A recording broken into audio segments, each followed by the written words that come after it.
Good afternoon, Anju ma'am. Good afternoon, Pascal sir. Good afternoon, esteemed guests, principals, and my dear teachers. We are here today for a session with Dr. Anju Musafir Chazot, who is the co-founder of Mahatma Gandhi International School, Ahmedabad. She is extremely popular in her education world for her innovative methods of teaching. She has been passionate about experiential learning and has promoted it in a big way. And she's just going to show us some of the videos. In this time of global pandemic, I'm sure we will get some ideas and innovative teaching methods so that we can make our lessons interesting and worthwhile for our students. Welcome, Dr. Chazot and Pascal sir. Kalyani ma'am, all yours. Thank you, ma'am. Thank you so much. Yeah, I welcome all the principals who are present here and all dear teachers from both the branches, DPS Kamptee Road as well as Mihan. We welcome all of you. We are extremely privileged to have with us today Dr. Anju Chazot, and we have Mr. Pascal Chazot as well with us. It is definitely going to be a very transforming webinar today. I would like to quickly introduce the presenter of the day, Dr. Anju Chazot. She is having a huge experience in the field of education since last 25 years. And as what ma'am said, she is from Mahatma Gandhi International School of Ahmedabad. She started her career somewhere in 1999, right ma'am? Well, the school was started in 1999. Yeah, she's a co-founder of this school. Yes. Ma'am is a linguist. Yes, a true linguist. She has obtained a degree, but yes, she's a true linguist because she is very good in at least 5 languages, out of which there are international languages also. So she's truly a linguist. She has got her doctorate in science of education from Paris, University of Paris, and she has published a good many articles. She's writing books, and she's been editing, she's been scripting, I mean, whatnot, everything in the field of education, I think she is touching upon. She's giving training to the teachers in respect to her innovative methods, which Pascal Chazot and herself, they both are working at their institute, and she's taking it all over to every school because it is actually transforming. It is joy of learning. And trust me, there are certain things which ma'am is going to talk about, which is actually absolutely innovative in the sense it is about human consciousness. You know, that is something which in the field of education we may not be very serious about, though we all understand it. But yes, when we are touching upon the children, those little lives, definitely this aspect is a very much a unique one, and I'm sure it is a transformational one. Ma'am has already experienced the beauty and the effect of it, which she's going to share with us. So welcome, ma'am. We are really privileged to have you with us. Over to Dr. Anju Chazot for the lovely webinar that we are going to have. Over to Anju, ma'am. Thank you very much. And thank you, Ritu, for inviting me.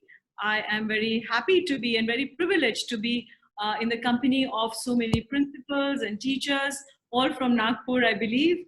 And thanks to technology, which I hope we will not have too many glitches, and the internet connections, I hope, will hold good. I think, India has so many thousands of gods. We should very quickly have a god for technology so that, we're showered with the blessings and everything goes smoothly. I admire all your courage to still attend webinars. I have been attending some, and I can tell you, it is the most boring thing. A lot of webinars are extremely boring. It's like the blackboard being transformed into the screen, and one person speaks and everybody else is just listening or not listening, as the case may be. And if I were to ask an honest question, I'm sure many would be able to relate. Whenever Zoom webinar, which has become right now the other virus which is catching on, it's that we have no idea what the person's doing on the other side. So, you know, the other side, the person may be brushing their teeth or, you know, cooking or sleeping or not being there. And that issue is going to be with the children too. So, you know, online learning is very good. Online connections are good when they're genuine connections and when there's information to be passed on.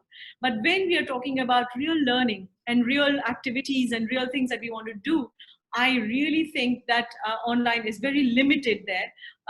We will have to, therefore this current pandemic situation is going to redefine the role of the teacher and the role of the school, because everything that is information based, everything that is content delivery can very well and very easily happen through online.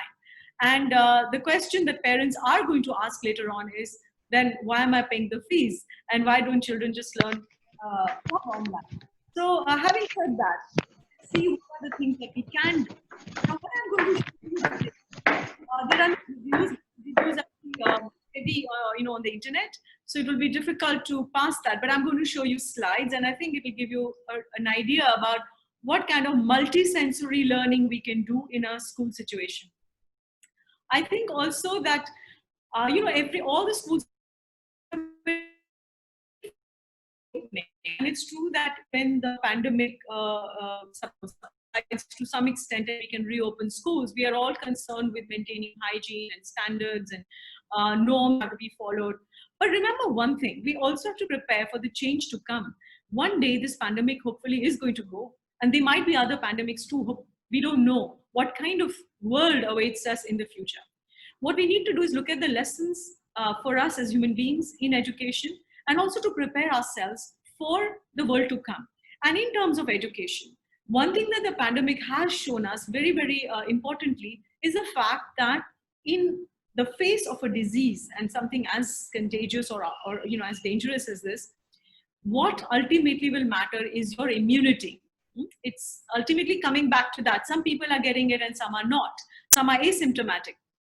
And some just don't feel any stress at all, and some do. But the point is this, what is it that lowers immunity in our life? And if we look at all the recent studies in genetics, in epigenetics, you know, with Bruce Lipton and others, you will see that a lot of stress is created by our mind, by environment. And coming back to education, a lot of stress is created by schools, by schooling systems, unfortunately, both on the teacher, but mostly on the child. Remember one thing, I don't know if you know about the statistics, but till a few years ago, I think till 2015 or 16, every 90 minutes, a young person in India was committing suicide. And now it's every 60 minutes. Every 60 minutes, a young person takes his or her own life, and mainly due to academic pressure. There are other reasons also. So my point is this, that, you know, exams create stress. Remarks, I went to a school in Delhi, and I was also a product of DPS of RK Puram. And I can tell you, a lot of my own experience was based on fear. And fear of the teacher giving negative comments, fear of marks, fear of not getting the, you know, right grades. So this emotion is very much present in a lot of schooling system. And if fear can operate, then we can look at the opposite, which is that of love and joy. And it is equally a strong emotion, probably stronger. And maybe that can be used in the schooling system to uplift ourselves, to create a better learning experience, a better human experience for all. So that's what I'm going to be talking about today. How can we do it? How can we bring in this multisensory experiential learning? Pascal is with me, my husband. Both of us created the school together, and we've been together in this field for the last many years. He has a doctorate in education as well from Paris. I have mine from King's College in London.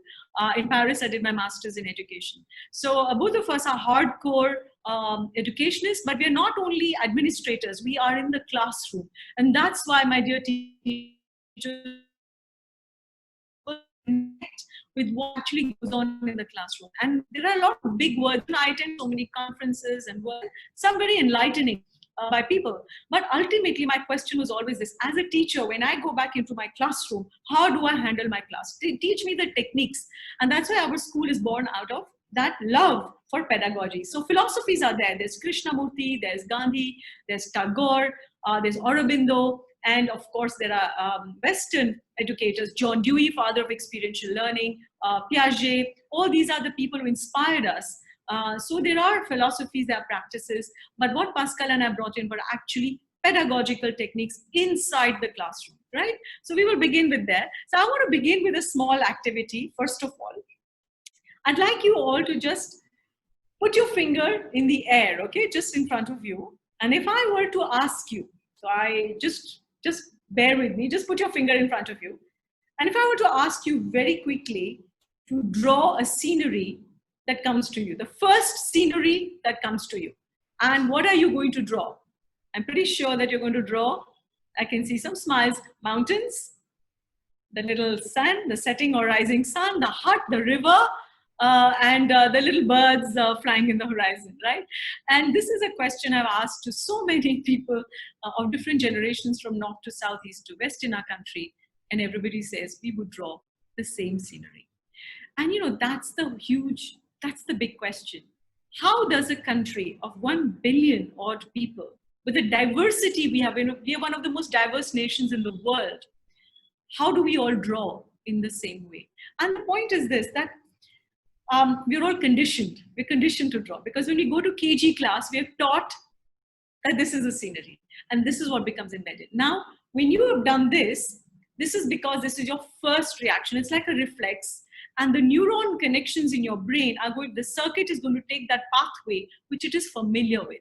And when you have to decondition yourself, you have to create new neural pathways in your brain, which means a new circuit has to be created, which means a new experience, a new technique, a new way of learning has to be done. If we don't do that, then we will keep repeating the same road or the same circuit inside the brain. So let's see if we had to take an example of creating a new pathway, okay? So let's see, you just put your hands in front of you. So everyone just put your hands like that, your fists like that. And this is just a very simple brain gym exercise, okay? This is just the left and right side of the brain. Now, put both your little finger of one hand and the thumb in one direction. So let's see in your right direction, okay? So your thumb and little finger from both your fists is going into one direction. And then you take it in and put it out opposite. Now the thumb and little finger, the other direction. So thumb in, little finger out. So you can see that this is the thumb of my left hand. This is the little finger of my right hand. And then I take it in and I put the opposite finger. So I'm putting my thumb of my right hand out and my little finger of my left hand out. So it's not very difficult to do this. Once you've got it, it becomes generally pretty easy to do it. Now, initially, you will probably find it a little difficult. That's because you're not used to it and because it's a new neuron connection which is being done. So this is what's happening. And generally, I'm going to just remove my rings. And generally, you know, if there are more, you'll find this on YouTube, okay? I mean, this is not something I've invented. You can, lots of stuff is there. The point is, how do you bring it into education? So you have another one where you have, you have your middle finger remains the same in both hands. Both hands, the middle finger is there. In one hand, ring finger, and in the other hand, the index, okay? The middle finger remains stable, and then you do the opposite. So, you get that?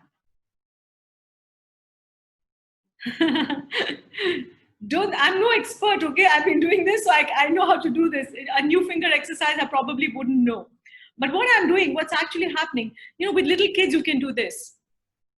If you do this exercise, this is a very good exercise to actually open up the circuits between both the left and right side of the brain. So any movement that crosses the half side of the brain goes to the other, you know, the hand. So martial arts uses these movements. So why am I talking about this? I'm talking about this to tell you the importance of new experiences, new brain connections, new neural connections, which are very important. And that's why experiential learning would bring that in. Now, let us start with my presentation. So I've prepared slides. I hope you will all be able to see them clearly. Please let me know that if you're seeing this clearly, is it fine? Kalyani, can you see this? Yes, ma'am, we can see it. Great. It's very clear. Thank you. All right, great. So this is my first slide. This is called École de Tara. École is a French word which means school.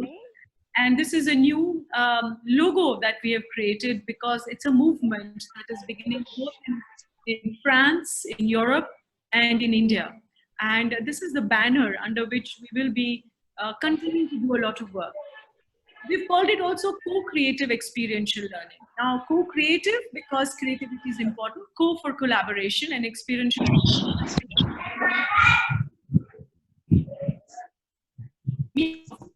Why? What does movement? And I'm talking about school. It's not a physical school, okay? It's a school of thought. It's a philosophy. It's a practice. So this is very important to understand that we are talking about joyful experiential learning. Why? This particular pedagogy that I'm going to share with you, which is a fruit of all the work that Pascal and I have done in the last few years, is for a sustainable future and for a harmonious self. If anything the pandemic has taught us, it is precisely that. Oops, just let me see if I can. Okay, 1 minute. Sorry, I'm not able to. Yeah, okay, it's working. So here you can see that this is the school. Name of the school is Mahatma Gandhi International School. And the big question that we might need to ask right now is really, is our education system preparing children for the future? And this is an important question because we know that the employability of our graduates who are coming out of our universities is extremely low. Only 85% of our graduates are employable.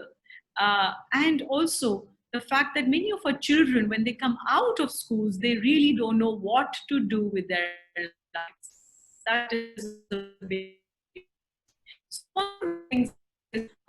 Therefore, why are we at this stage? What are the skills that we require to prepare children for the future? And everybody's talking about skills. So it's not particularly a word which I would use only because they're more than skills. We need to develop abilities. We need to develop competencies. We need to develop skills as well.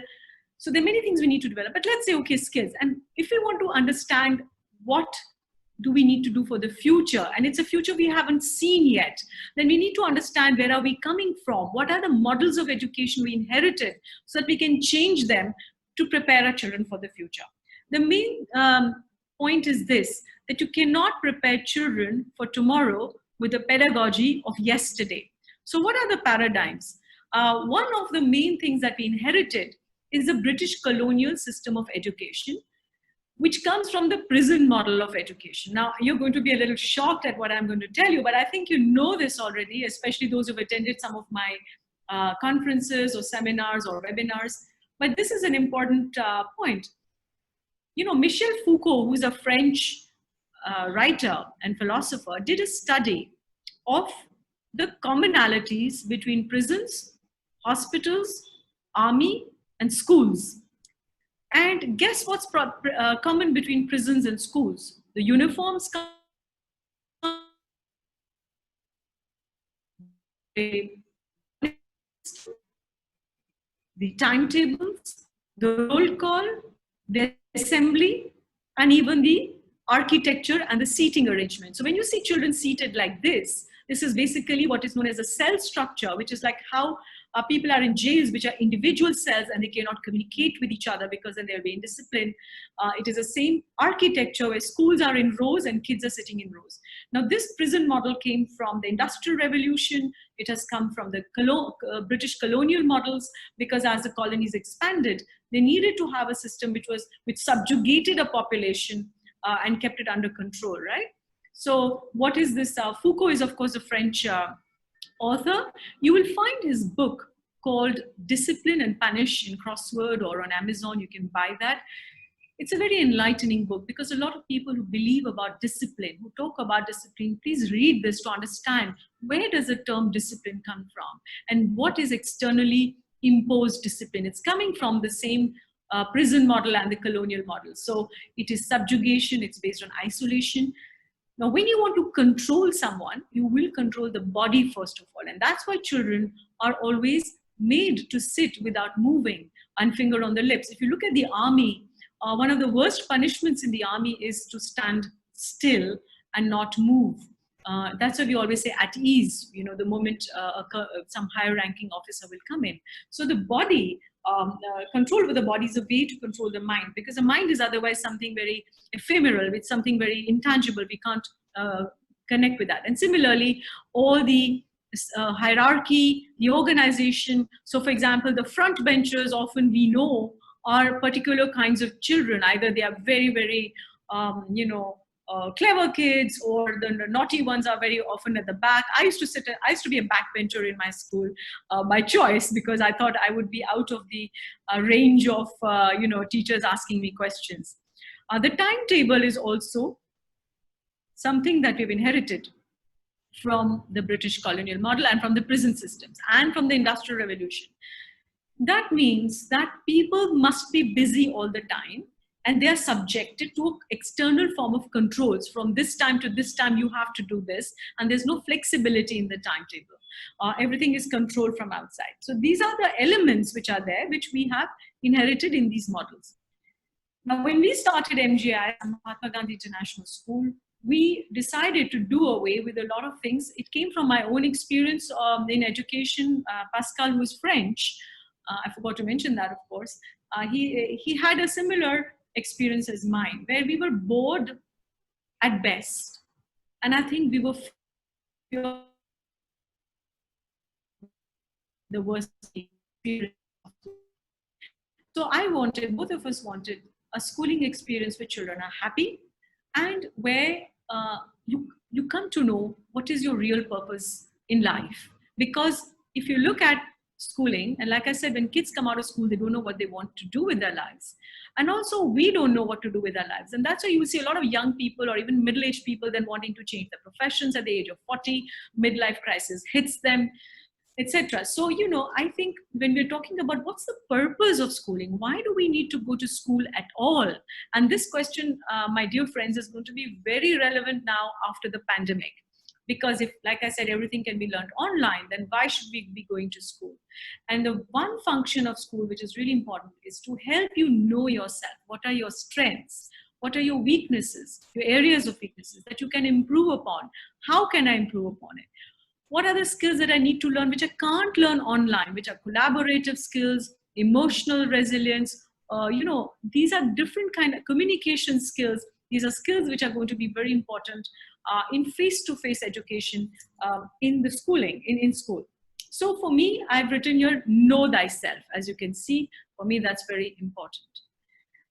To know yourself is the best gift we can give to anyone. I like to begin, if you read my flyer, but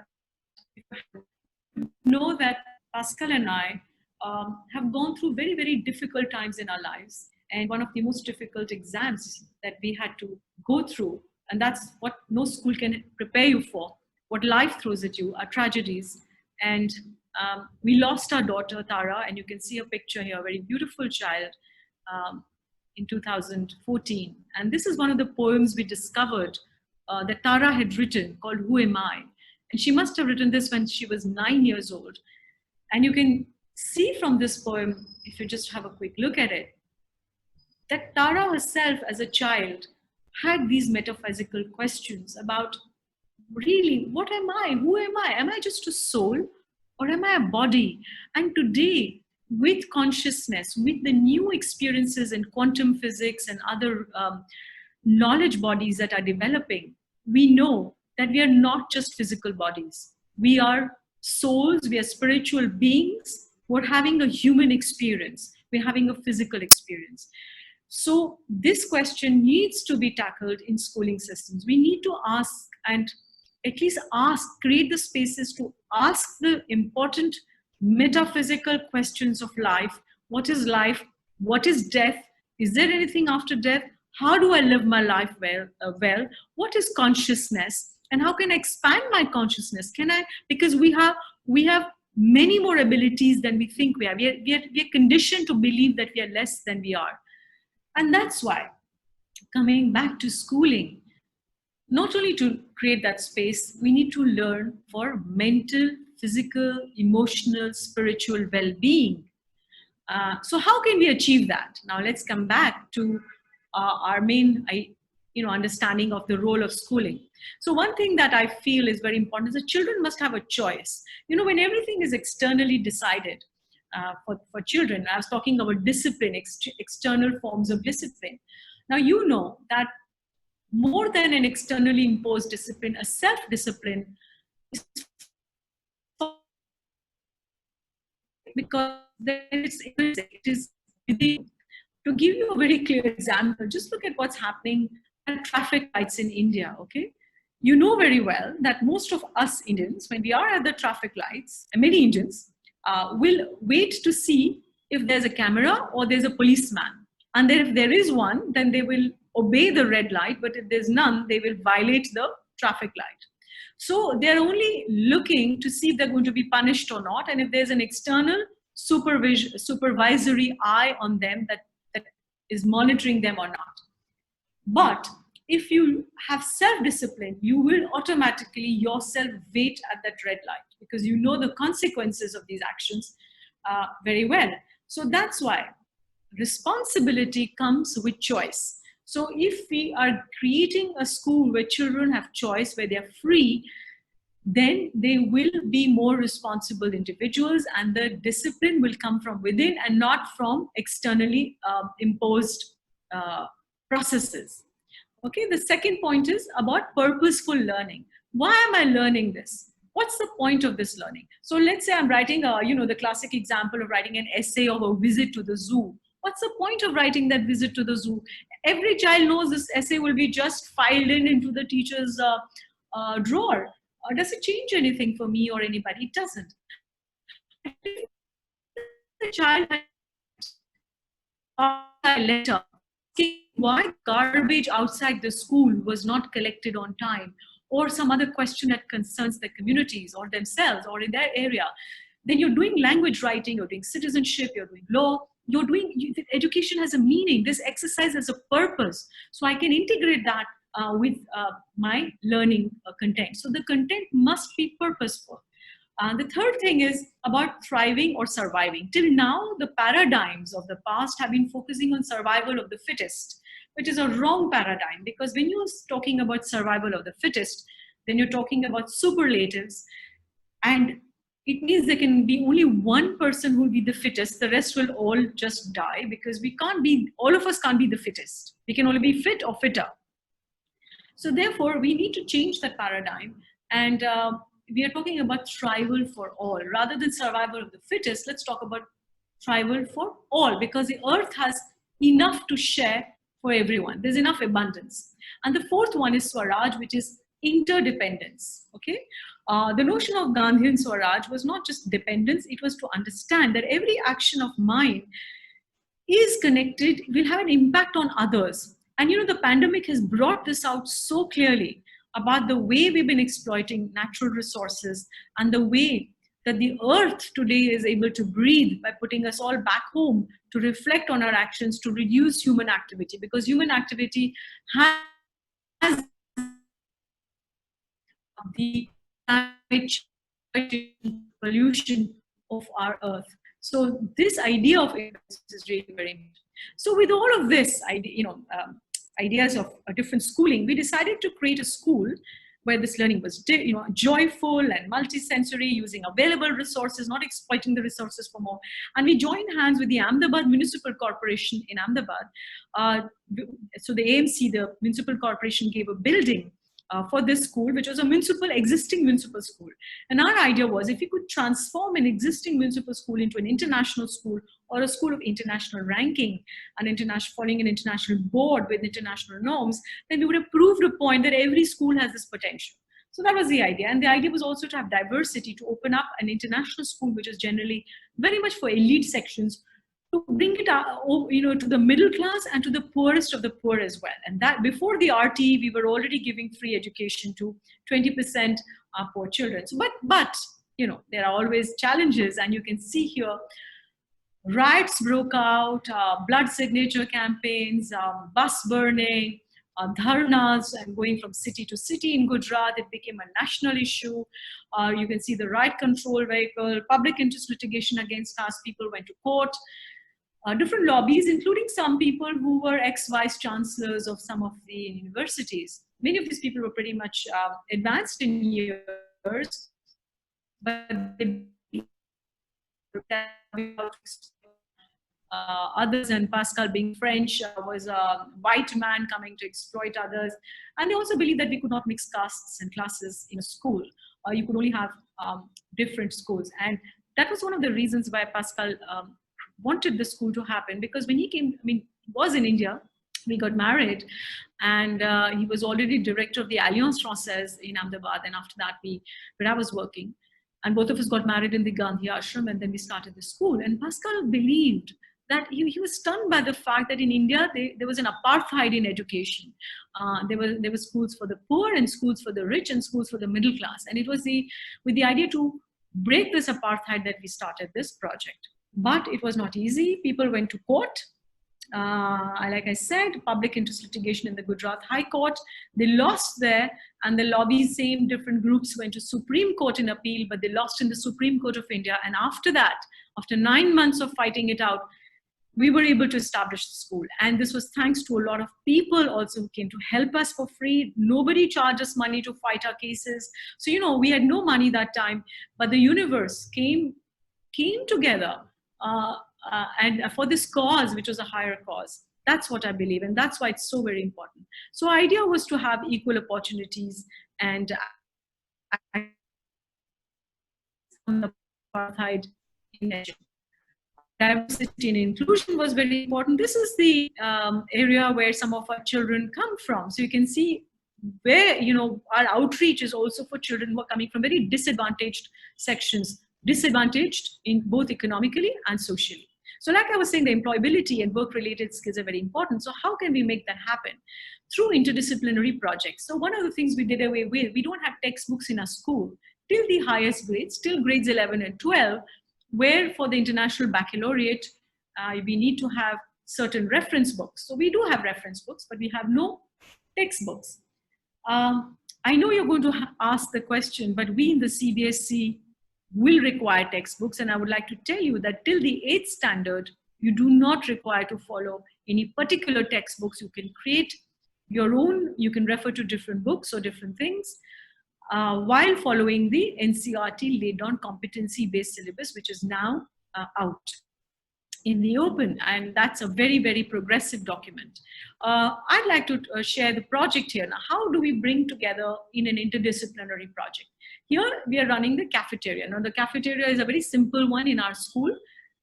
Remember, ours is a municipal school. It's a very small school in the heart of the city. And under the tree, we have a gas cylinder and a little platform, and we run the cafe there.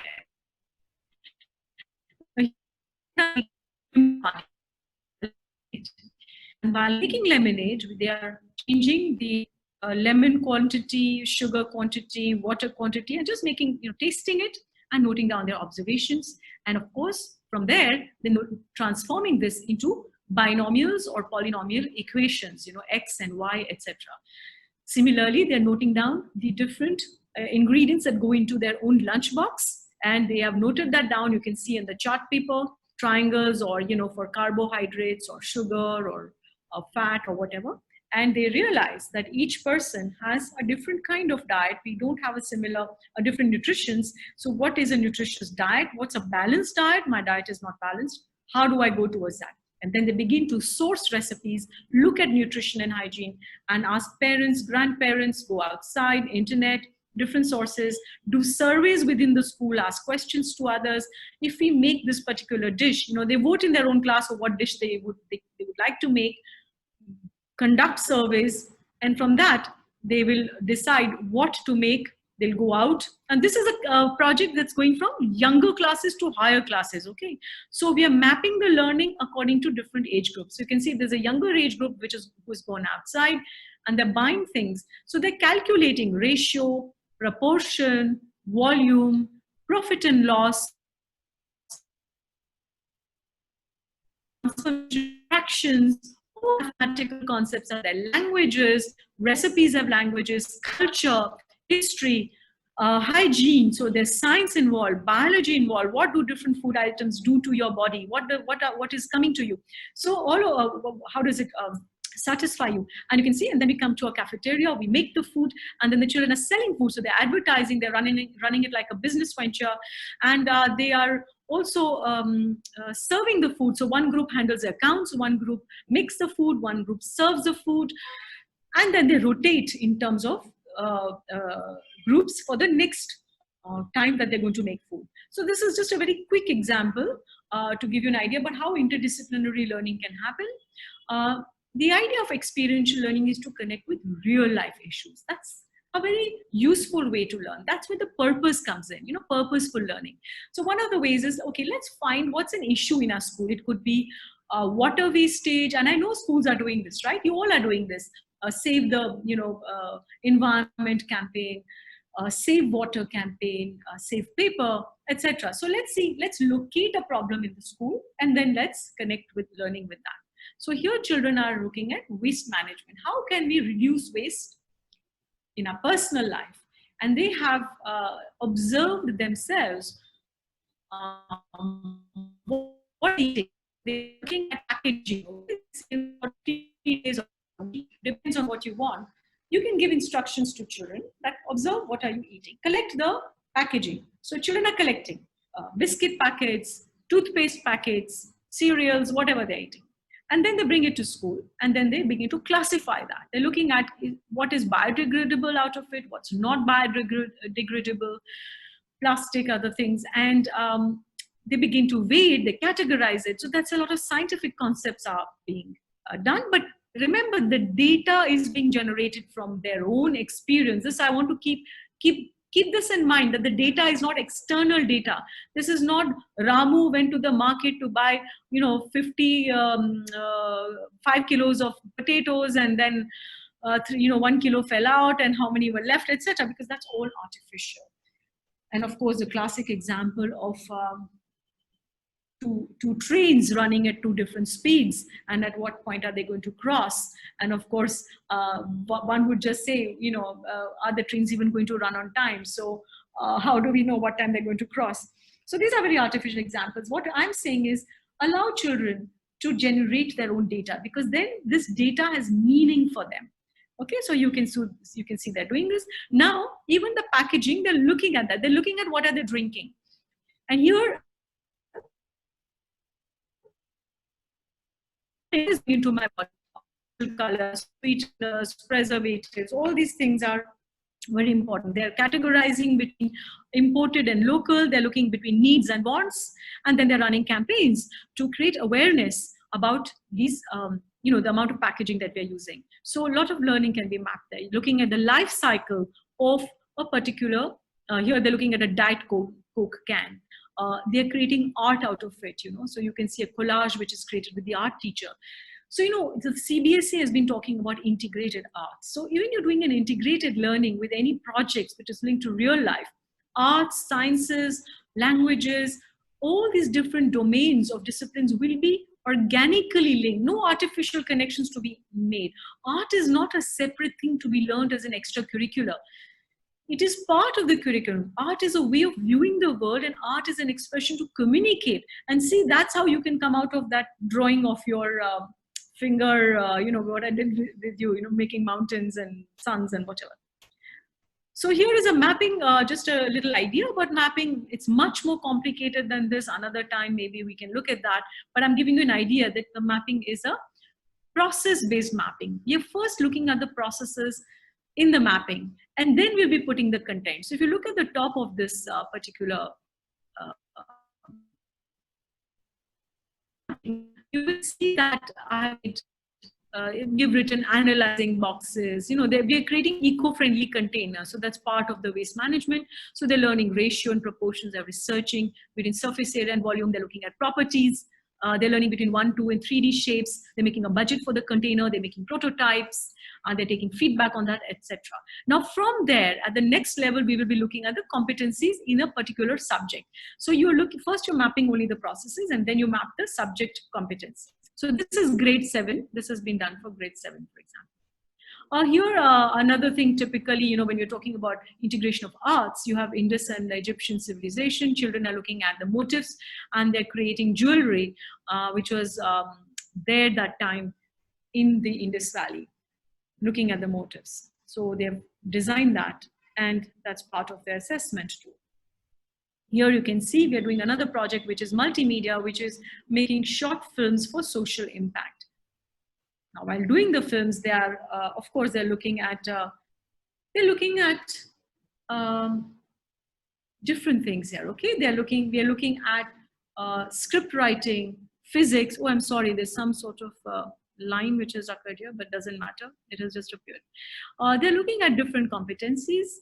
For example, we're looking at script writing. I said we're looking at technology. So a lot of different domains can come in here. Okay, here you can see that one of these classes we made short films for the election commission. So connecting not only with real life but with real people, real professionals. So this was to create voter awareness programs. So they created posters, jingles, short films to encourage people to vote.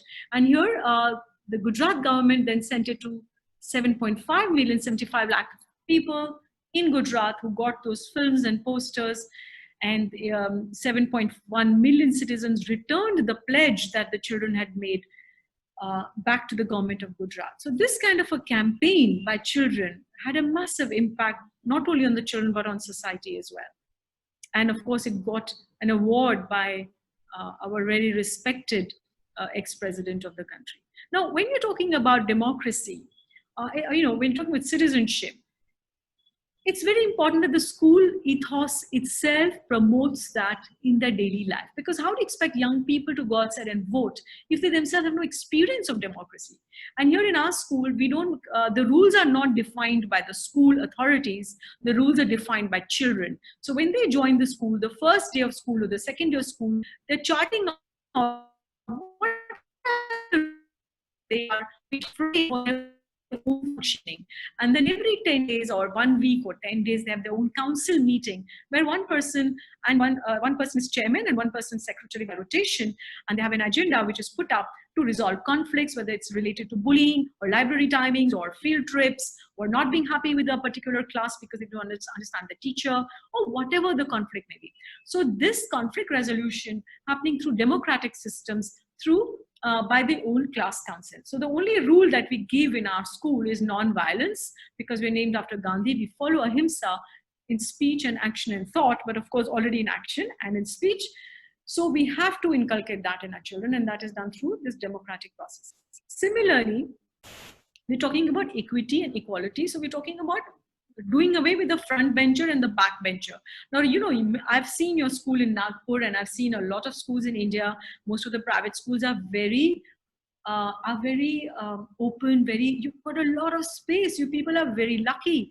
My school, the Mahatma Gandhi International School, is actually a municipal school in a way, and run under the municipal corporation, and it's a PPP project. And being a municipal school, it's a small school because it was a primary school earlier. Now, of course, it's going up to higher secondary. So our spaces are very small. So what we did was we created and go up to the wall. Okay, it becomes free because we don't have outside grounds. We're very little ground. So we need to have a space where children can play and they can do things. So we wanted the floor to be free. Plus, when you are having this kind of a seating arrangement, children can work in groups. They can look at each other. They can talk to each other. And the teacher can go and sit on any table with any of the groups. So we called this methodology generated resource learning, GRL. And because we are generating our own data. Like I said, we are not using external things only. Of course, at a later, higher class, you will be looking at external data. But all the surveys that children are doing from a young class onwards, including in grade 1, even in KG, they're learning to do surveys. How many of us like yellow color? How many of us like red color? Shall we make a sandwich or shall we make a salad, etc.? So through that, as they go into higher classes, they're learning Venn diagrams, they're learning the bar charts are made out of that, etc. So, that's why we said we're generating our own resources. They're identifying issues. It's a co-constructivist approach. It's choice-based, it's active, it's using the different senses of the body, etc. So the basic fundamental premise of the GRL that we created is that everything is a resource to learn.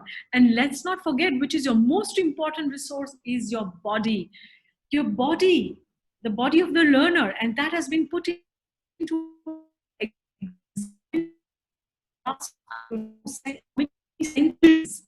okay, and that's why we said let's bring the body back into education. So the body, the space that we have, that's a wonderful resource. And the third is the daily objects. Whatever objects are in our environment, in our classroom, these are all resources to learn. How can we use that? So now I was mentioning about textbook, why we need to move away from the textbook. So I want to just share with you how accurate is the information that is being given through textbooks, and from whose perspective is this being done. This is very important. Who is designing the textbook? Who's designing the curriculum? So textbooks are just choices that authors are making, right? And also sometimes by the time authors make certain choices and they come into textbooks and they're distributed, a lot of time gap can occur. And today the information and technology and scientific discoveries are happening at a very fast pace. Let me give an example. You can see this map, right? All of you, I hope, can see this map, and you will see that this is the map we all know. And this map was created in the 14th century by a Flemish cartographer, and this is a map that we all know. But the new map, this is the new map created in 1970s. So there's a difference between both the maps, and if you want, please go to size and see actual size countries. Now look at this size, my dear friends. Look at Africa. Can you see that? Isn't that astounding, this difference? Look at North America, much smaller. Look at South America, ladies and gentlemen, huge. Look at India. Look at the size of India here. Look at the size of India here. Look at the Greenland and the North Pole, South Pole. Look at the Arctica and Antarctica. It's incredible. And Australia, much bigger also. So the point is this is the map as we know it now, but has the map changed? No, we are following this map. Why? What does it do? You will say, so what's the big deal? It's a big deal because this is the perspective created in our consciousness. So I will believe that India is much smaller, but India is much larger. Now this map was created by Europeans when they were set out to conquer the world, conquer colonies. And remember, they wanted, this is a Eurocentric vision. This is a vision where Europe wanted to dominate the world, and therefore other continents were made to look smaller. And this map is still being used. So my point is this: should we not also curate our own content? And here, linking to the maps, here are children using the floor as a map. Assessment of what is north and south. So remember, when you're doing directions, it's very important to relate to the sun. So north and south are made, and the world map is created on the floor with just poster paint, with paper and rope and everyday materials. And once this is done, once they finish this, they can start using this as a giant board game. So they pick up a chit, and it will be written, run to the Amazon River or Ganga River or Mount Everest, and kids will run, okay? And the next step will be pick up, one child will take the other child, this child's eyes will be closed or, blindfolded, and we will ask the child, where are you? So, they'll play games like that. And in 3 to 4 days, they know the world map by heart with all the features. And they think it's a game. So my motto was, make it a game. Why is learning so boring? Why can't we make everything a game and play? So this is a giant board game that children are creating on their own. Similarly, now you're going to say that's fine, but what about higher classes? We have maths to do, we have chemistry to do, we have much more difficult content. So these are the children learning the periodic table, 9th grade students, periodic table.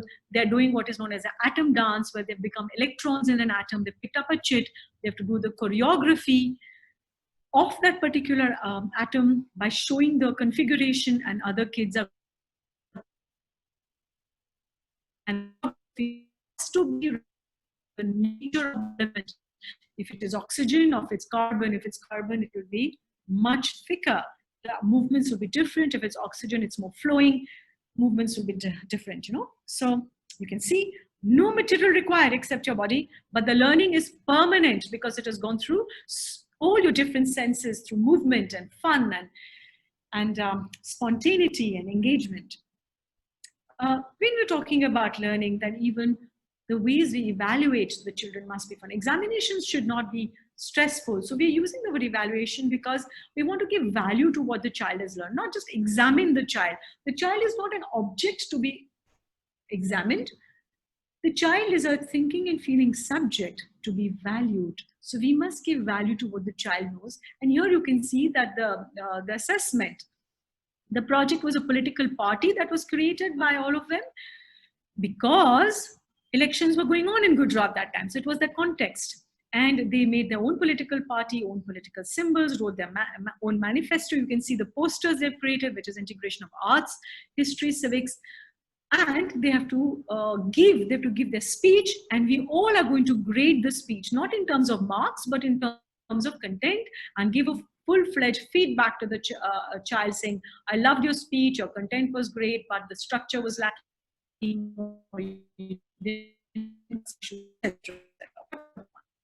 Also grades if we want. So we're using the IB criteria there. Here to share with you some of the journeys of our children. Chandrika, coming from economically socially disadvantaged groups, today she came to our school, finished her schooling and IB education. We sponsored a trip to UK. She's an independent filmmaker today, and many of her children found their life paths because of the projects that they did in our school. I did a little research by interviewing our own children, and so many of our children found what they wanted to do with their lives or what they didn't want to do thanks to the experiential projects that we had in our school. Other children who came to us with learning difficulties, for example, this particular student is a musician today, and we connected. He had difficulty in reading and writing because he had some form of dyslexia. So we connected his passion of music to mathematics through music, poetry with music, physics of sounds, history of music, etc. And that is how he went on to become to graduate from a school and become a full-fledged independent musician today. Now, I would like to change the flow of my presentation from pedagogy. All that I've talked about right now is content, right? Now let's go to a little bit to consciousness. And in 2014, to get for you to know her. And I know that Tara comes to every talk of mine and every conference and experience that I have, because she continues to work through us and with us. And then a message started appearing mysteriously, written by her. I know you're going to wonder, did she have a long disease? No, she had a very sudden infection, very sudden. And in 10 days, Tara was gone because that infection turned septic. So what I want to tell you is that Tara but knew that she is not going to become a teenager, because all through her young life, when she was a child, she would continue to tell us, I'm not interested in growing older. I'm not interested in becoming a teenager. And I would say, why are you so scared? Are you scared? What is it that why don't you want to grow up? You're scared that your body's going to change? And she would laugh and she would say, no, I'm not scared. It's just that I don't want to leave you, because once I'm growing, I will have to leave you. And, she would speak about the body and the soul and how the soul comes into the body. And I'm like, what is she talking about? But after we were given this terrible shock, we began to discover that we are much more than our bodies, and the consciousness survives. And there's something more to life.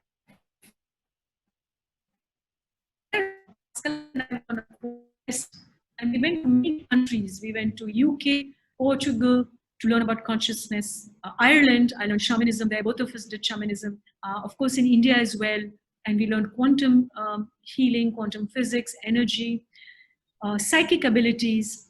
development of intuition and imagination. And then we decided that these things, which are so important, so empowering, because if you can expand your consciousness, if you can expand the power of your mind, then you are actually so much more a fuller human being. You have a fuller human experience. So I'm just showing you some names here of scientists. It's not just only spiritual people that we are talking about. We're also talking about scientists such as Rupert Sheldrake, Amit Goswami, Bruce Lipton, Gary Zukov. You can look up these names on the internet, and you can buy their books. And Rupert Sheldrake has many experiments for children also that you can do. Fascinating.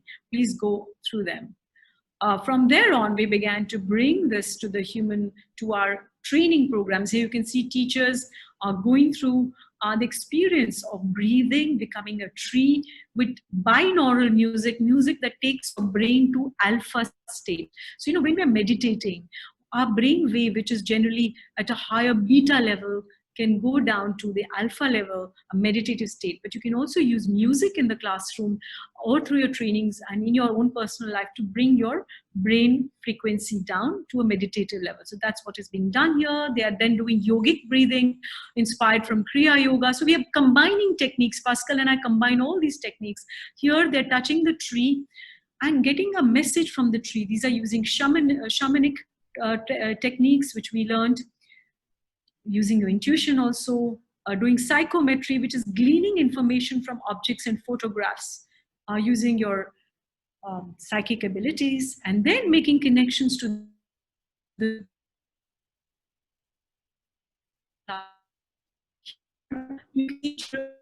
also being on energy techniques. And I will probably do a little exercise just after I end this presentation with you about energy. Do watch this little film on mgis.in, which is known as the rice experiment. When you go onto our website, you'll find it. Otherwise, on YouTube, Google the phrase MGS mind over matter. In the rice experiment, based on emotive experiments, we found our KG children did this experiment, and they found that when you give an emotion to a particular jar of rice and water, so there were 3 jars of rice and water kept in identical conditions, and for 1 month, our KG children gave love and gratitude to 1 jar, gave a negative emotion, they called it an idiot and a donkey or whatever they wanted to call it, to the 2nd jar, and the 3rd jar they ignored. And what they found, after 1 month, the jar that was thanked and loved remained pure. The rice did not get spoiled, whereas the other 2 jars, the rice got spoiled, became rotten, worms came out but died. So please go and check this, because this means that human thought, human emotion, our intentions shape the world in which we live. So every intention you're giving out, even in your classroom, if you're thinking in your mind, this child is wonderful, unconsciously or consciously I like this child, that intention is shaping this child. But when you're ignoring a child, ki bahut naughty hai, hyperactive hai, chodo isko main ignore karti hu, or you don't like this because this child is disruptive, or you're just simply ignoring because there's so many children in your classroom and you're overburdened and you don't have time to pay attention to every child. Well, know this. Soul dies. So your look is very important. Your attention is important. This is just a little quote from one of our ex-students, and I really like the quote. Of course, he says, Einstein said the only source of knowledge is experience. But what I like here is the last part where he says, MGIS is where you can be you and be a part of something bigger. So in the beginning of my presentation, I said, it's important to know yourself. But to know yourself is not a narcissistic or a limiting thing. It should not be self-centeredness. Knowing yourself also means to know your place in the universe, to know that we are interconnected. That's important. So the purpose of learning, the purpose of coming to school should be to discover what we are, to know what we love doing, to be confident. So all this is what children told me. We asked kids, what's the purpose of learning? What you've learned in our school, what helped you? And these are some of the things that they said. Innovating, learning to learn, making a real difference, different skills, etc. And I'd like to end the presentation with one of the poems by Tara, which is a beautiful poem she had written. You can see her sitting here under a tree with her white aura around her. And she had said, the world we say, the world is, and I'm small, but I matter because I am matter. So she had this understanding that we are souls, but when I come into matter, when I'm incarnate in an incarnation, then I'm important. And Tara today, wherever she is, and I know she's very much here in a non-physical form, she is a very happy child, had a very happy childhood. What she seems to be telling to all of us is that we all have different lifespans, short, long, we don't know. But to have a happy life is very important. So education must cater to that. To all teachers must be happy, parents must be happy, and children must be happy. And every child is really important. That's the message that we want to bring through this.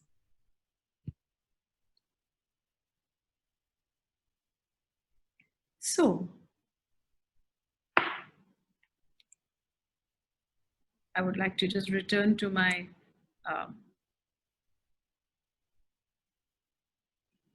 one second, I'm just trying to get back to my screen. Yes.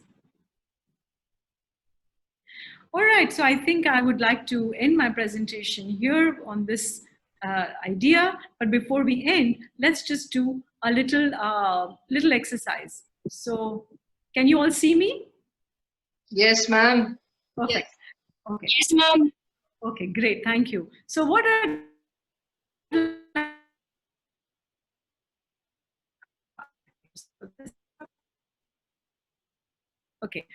what I'd like to do is just hands, okay? So if you can just see, just rub your hands like this, and then just bring it close, okay? And you feel it tingling.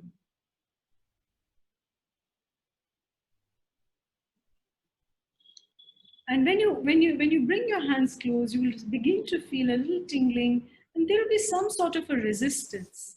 At some point in time, you will sense a little line where there's a resistance between both your hands, and that's the energy. You can sense that energy which is there between around our body.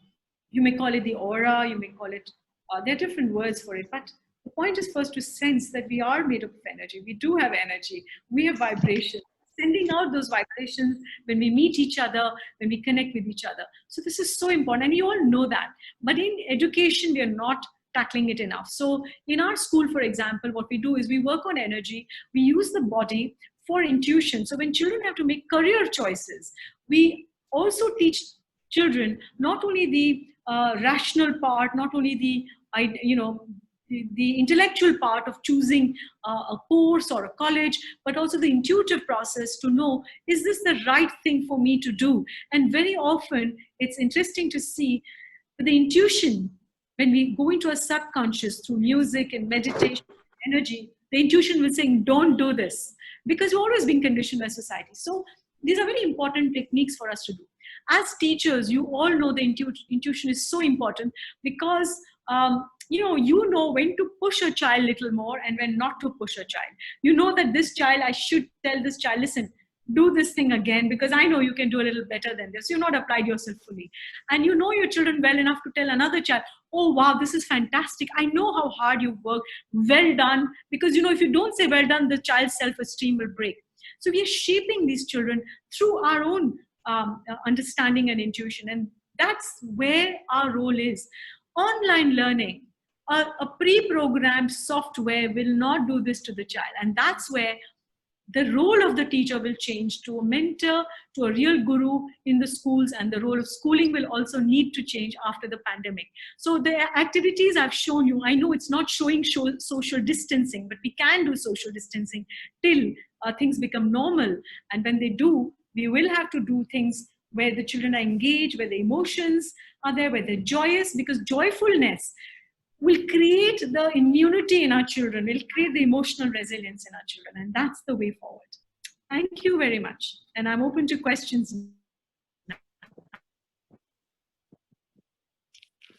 Anju ma'am? Anju ma'am? Yes. Can we have you on the screen? I mean, can you remove the screen from there so that we can have our speakers if they would like to ask question and all? Oh, you want me to remove the screen, and you can be there. Yeah, we want to see you over I'm there. just trying to remove the screen actually, and I simply don't know why it's not going away. Anju ma'am, you need to stop sharing. That's it. Yeah, stop sharing the screen. I did, but it's saying resume share. So yes, there's another one. Stop share. Got it. Yeah, Now that's better. Yes. yes, That's we are great. very happy Yes, to see Anju ma'am and Pascal sir there right in front of us. It was amazing. I'm sure teachers have a lot of questions. I hope you can take a few of the questions, right, ma'am? Sure, with pleasure. Yeah. All the attendees, please ensure that you keep yourself on mute, except for the one who wants to ask the question. Please unmute yourself and please ask the question.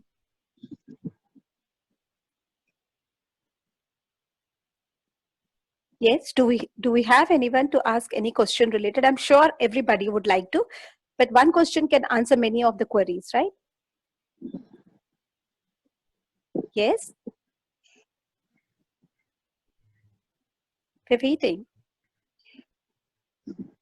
Meanwhile, I would like to say that teachers, please look into the chat box. There is a Google link for feedback. It will just take a minute. Please fill the feedback form, which is posted in the chat box. Yes, any question?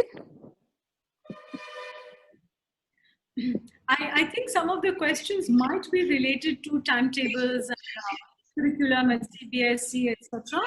And so I'm anticipating some questions already, which are often coming, which I would like to say that one is that, yeah, timetables, you can have, if you want to do experiential learning and project-based learning, what you can do is pick up an extracurricular activity which you are anyway doing and then map the learning around it. So that for 1 week you can do experiential learning or project-based learning, right? And the second question which often comes from a lot of schools is about timetables. And I know you can't change your timetable overnight. You have a lot of children. You're a smaller school. You're a much bigger school. But what you can do is you can merge 2 periods into one, from 45 minutes to make 2 periods. So you have enough time to be able to carry out some of the activities. Number 3, the number of kids in the classroom. Now, after the pandemic, the number of children are going to reduce. You will need to have distancing.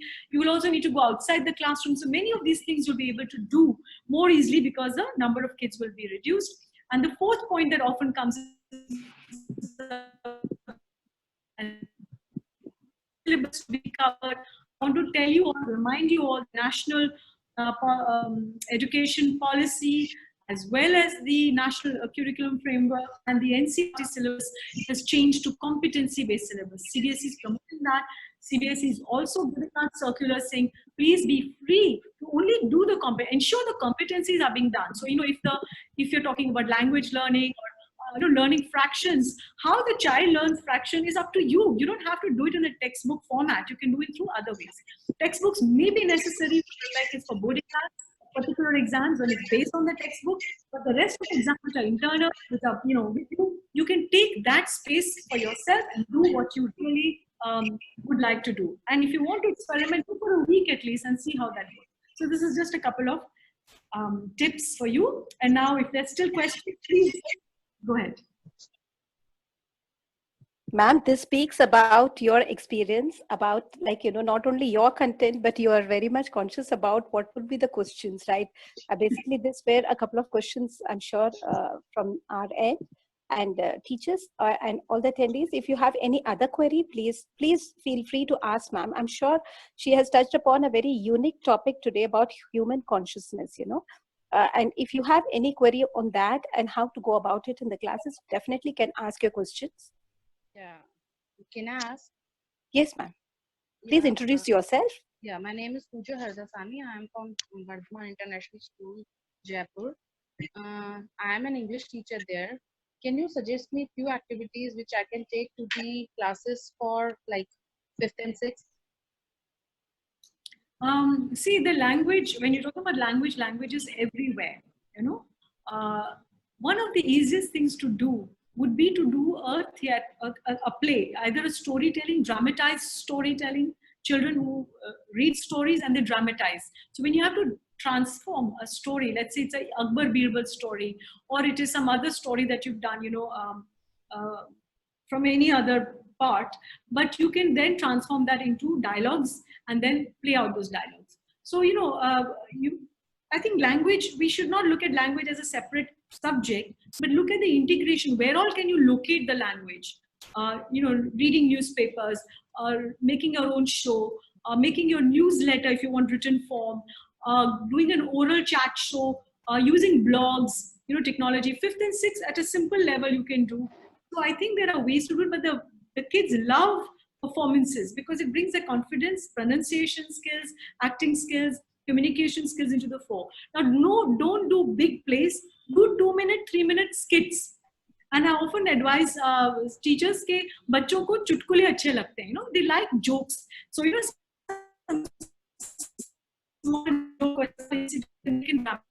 Another thing, they can issues also. For example, what bothers them, bullying as an issue. Bullying, all schools are having bullying, unfortunately. It's from cyber bullying to classmate, which issues hote hain. So in groups, in subgroups, they can decide what is an issue that bothers them.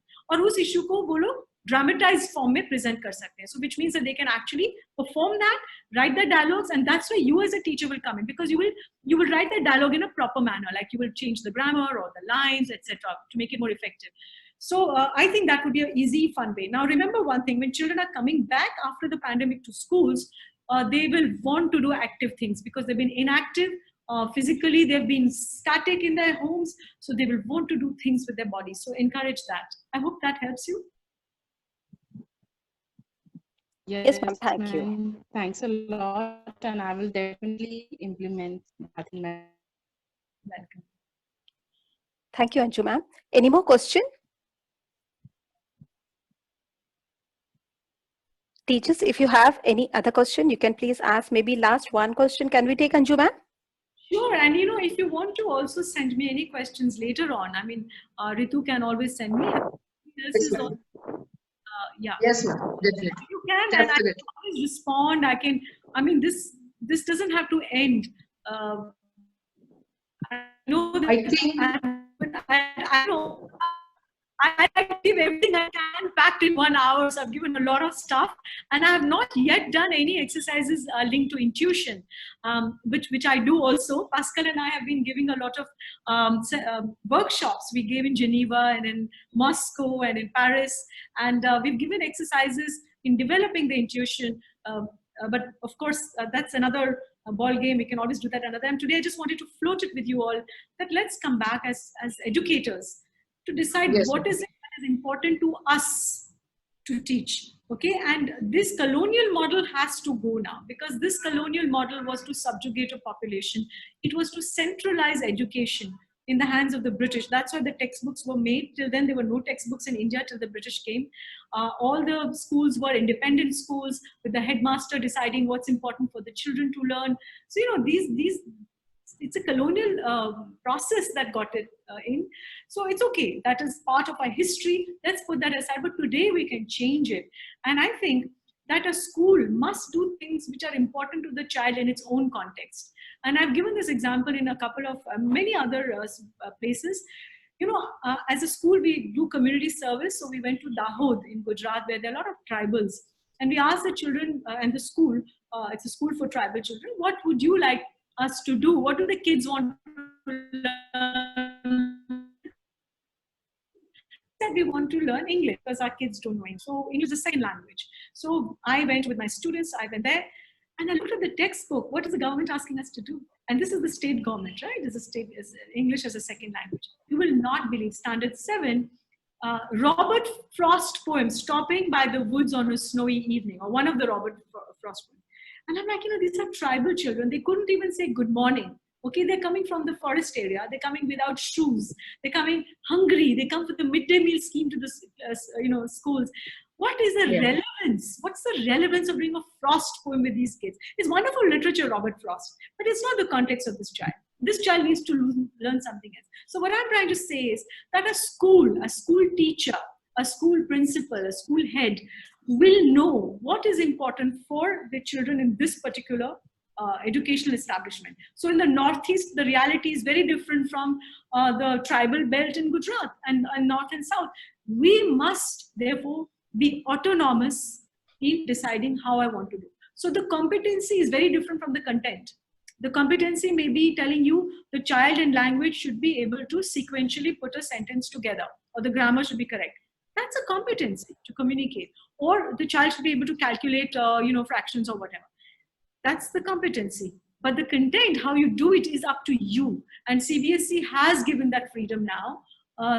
And the framework, the educational framework in India is very progressive. So my appeal is take that freedom, and after the pandemic, bring that change in, because this is an opportunity to change. And this pandemic is a metaphor. It is telling us precisely that. Time to change. Our education has brought us climate change. It has separated us from nature. It has separated us from each other, separated us from communities. We need to again build those bridges, create the links with nature. So when I come back to school, and I've been also talking about this, we need to have projects where you are connected to nature, right? The most important thing is going to be what you eat, because your immunity depends on what you eat. And how do you, what is your connection with nature? Because it is this separation, which has got us to this dead end of climate change and pandemics, etc. The Indian civilization, the Indian culture understood that, because it did say aham brahmasmi. I am the cosmos. I'm not separate from it. This separation is a Western knowledge system to separate the subject and the object of knowledge. But the Indian civilization did not consider that separation as knowledge. It said knowledge is when you actually go together and understand that we're in a non-duality. So enlightenment was in the non-duality, philosophically, right? So I think we need to come back to create those connections with our environment, classes, with each other in the classroom. That's really important. And which is why it's, in order to achieve that, to be able to connect the inside with the outside, first we have to also be very clear in what is our inside. And what Anju was speaking about, development of nutrition, in touch with what is fundamentally inside ourselves, is as important as discovering the outside. Because the education, unfortunately, are focused into this division, this Advaita. Dvaita and Advaita. Dvaita is a duality. When we consider that the outside world is something which has nothing to do with me, it can function on its own. And we can really relate both the inside and the outside.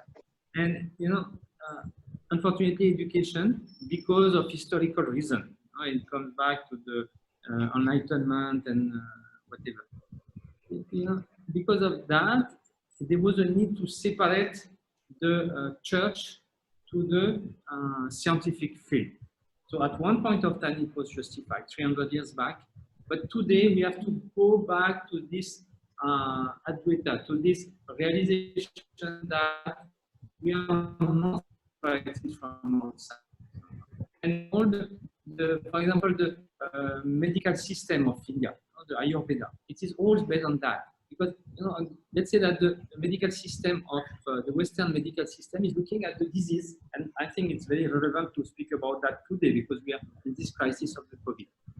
Look at the disease as something external. You have a virus, you have bacteria, you have whatever, and you have to fight it. And you have the medicine which are called antibiotics. Antibiotics means against, anti means against, and biotic means life. So you have this medicine which are fighting against something, and this is a war view of the human being. This is like everything is a war. And today we speak about the war in this pandemic crisis. We look this as a war, but we are in war with what? With a virus? A virus is not even a living organism. I don't know if you know that, but bacteria is a living organism. But biologically, a virus is not a living organism. It's just an information, a bit of information which is inside a cock. Okay, and then Shell, the shell, yeah, inside the shell. So you know, what war are we with? You know, a bit we are at war with this war. What is the use of the gun, of the bomb, of the big airplane and ship, and you know, all this army or whatever cannot do anything because it is not even visible. So it's not a war, it is just an understanding that we have to develop, and we have to develop our own immunity. And this is really the fundamental thing, and education has to reflect that. Why we have been into this view of the world is because the education has instilled that in us, you know, that we are separated from the world. We are not separated from the world. We are not separated from each other. All human beings are linked together. And when we come back to that, and for that, both movements, we have to go inside to find ourselves. And when we find ourselves inside, so really understanding, then we can find the outside world. Outside and inside is the same place. Okay, I think there are still some questions there. So discipline also. Yeah, so there are some questions about discipline or online learning. So, you know, when schools reopen, I don't think we can talk about online learning because children are going to come back for learning in the school, the human connection. So first thing will be the emotional well-being, the laughter, the fun and games. That's really focus on that because that's going to create the emotional connect. You're talking about discipline. You know, in our school, we have no uniforms. We don't have, you know, our children are remain unsupervised. And that's precisely what I mean. The moment you give freedom to children, they will learn how to deal with that freedom. There are going to be issues, but then that's how they learn. And today in our school, we can have an unsupervised exam because kids are just, they're okay with it. They're learning, they've learned to maintain their own self-discipline. On the contrary, the moment you have an external eye for disciplining kids, it'll be like what I said was the traffic light issue. You will wait for that external authority to tell you to not do it, whereas it's not coming from inside.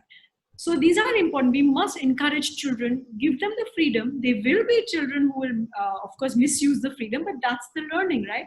But there will be a set of kids who will learn very well. Some will change their behavior. That's one thing. There's another question here related to yeah, so also the discipline also, you know, classroom behavior changes because they're bored and they are very fidgety. So, you know, if you're sitting all the time, you're going to be static and it's going to become very difficult for them. So a lot of discipline issues are actually coming because of the faulty educational practices in the classroom. When you're engaged in doing real things, you're really enjoying, and then thoda bahut hota hai, the kids are loud and they're noisy, but that's fun. And then I tell them, okay, listen, calm down, let's lower the volume, and then they learn to do that. So it's very important to understand that we are the ones who are creating the environment for a healthy society and for the discipline issue. And discipline,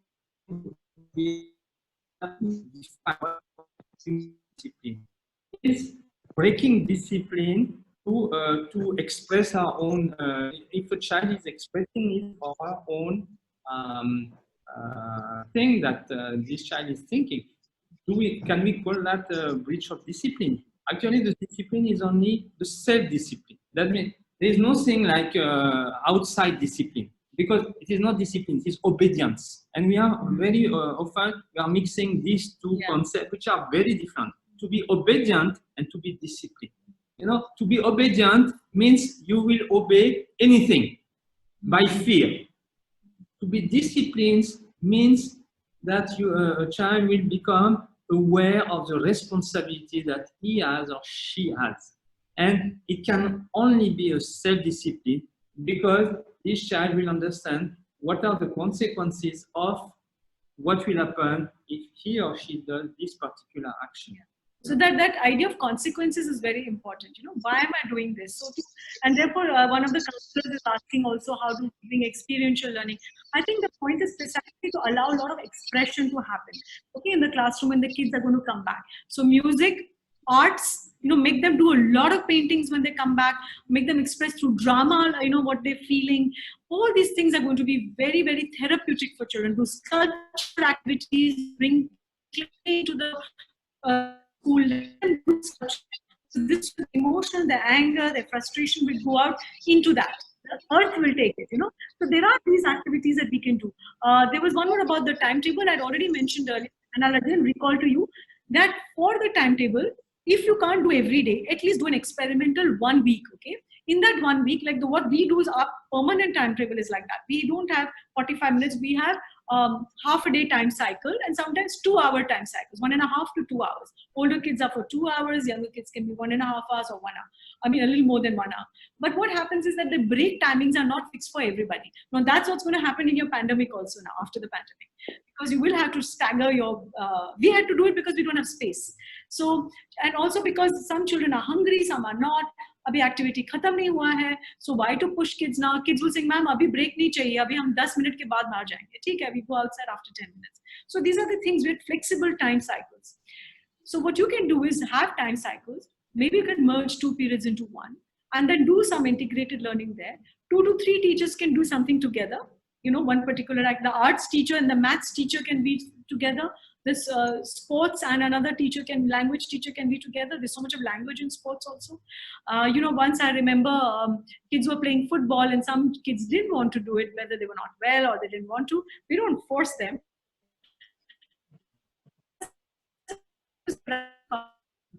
And so we put them there and they had to give a running commentary. So, you know, there are lots of things where you can locate the learning. The point is just locate the learning there. What can the kids do which is fun for them? So I hope that answers to some. There are lots of things I can still say, but I think you will be very tired. This is a 1.5 hour we've been at this. And you know, they talk about death by PowerPoint. One webinar to just zonk you out, you'll be just collapsing after this. Excuse me, ma'am. May I ask one question, ma'am? I'm from Swati from Jaipur Alpha International Academy. Ma'am, I just want to ask, what are the methods or activities through which we can get to know that what are the interests of the students that can make their career options? As you know that parents imposing them their own interests, that you have to be an engineer, you have to be a doctor, but you know, ma'am, that students have their own interest that can make very good options for their career also. So what are the methods and activities so that we can know what are the interests that can make career options and how we can convince their parents also, ma'am? Okay, there are 2 things here. First of all, we cannot know what are the interests of the kids because only the child will know. Secondly, yes, ma'am, this also keep changing, as you know. Yes, ma'am. Because children also have a fantasy. You know, somebody wants to be a, I don't know, baker, or somebody wants to be a painter or a musician, but then it's not their cup of tea actually. Maybe they don't have the talent, or they're just interested because it's very cool to do it. So the one thing is that they should note down reflection after all activities. You know, experiential learning without reflection, metacognition is useless. So when a child run an activity, you know, they run the cafe, for example.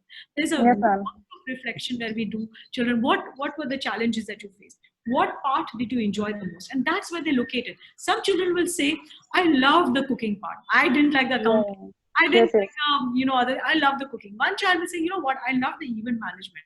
I love the business angle to it. You know, many scheme banai. Some children will say, okay, let's give a free coffee with the sandwich, so we'll have better sales or whatever. Yes. They are going to locate themselves. What do they really like? And what do they find challenging? What do they find boring? So if they begin with that, that will be a way of self-awareness. So even if they're doing, let's say, a theater activity, I said, somebody will like costume designing more. Somebody will like the dialogue delivery more. Somebody will like to be director. You know, so these are the things that if you do any small activity, I'll give you other examples which are very easy. For example, I know all schools are doing these campaigns, you know, when you're running the water campaign, making a bag, okay, cloth bag banane mein art hai, mathematics hai, uske you write down the protocol, stitching hai, there's so many things that go into it. So what did they like and what did they not like? These are the things that begin from there. So we should observe them. Reflection and exchanging reflection with somebody else. You know, so sharing amongst, because when you share somebody, it clarifies for you. Your friend will say, Acha, but I thought you enjoyed this. Tum to bahut maze se kar rahe the. Now you're saying you don't like it. That will force the child to think again. So first you begin with self-reflection. For that you to calm everybody down, play some music, give them 10 minutes, writing the notes, then writing the reflection, then sharing with somebody. That is the process for creating self-awareness. Thanks a lot, ma'am. Welcome. We are extremely happy to have actually today on our screen Dr. Anju Chazot and Pascal Chazot.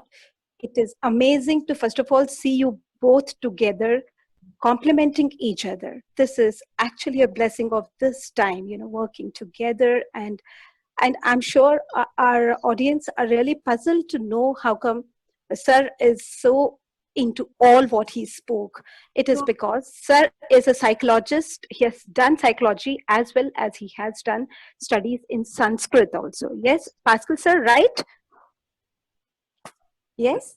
Yeah. Yes, So he's a master's in Sanskrit from Sorbonne in Paris. Exactly. So that is really, that's amazing. That's amazing, Pascal sir. Really. Yes, we are really overwhelmed and thankful that we could hear something from you also today. Because in the past 2 sessions, I didn't hear you. Today is the only one. I'm really blessed that you've done this and you've given us real good knowledge about the virus. So, and Anju ma'am, I'm so indebted to you, for coming for this session with our teachers and of course the esteemed principals of different schools. But really, and Pascal sir, you also. Thank you, both of you. Thank you so much.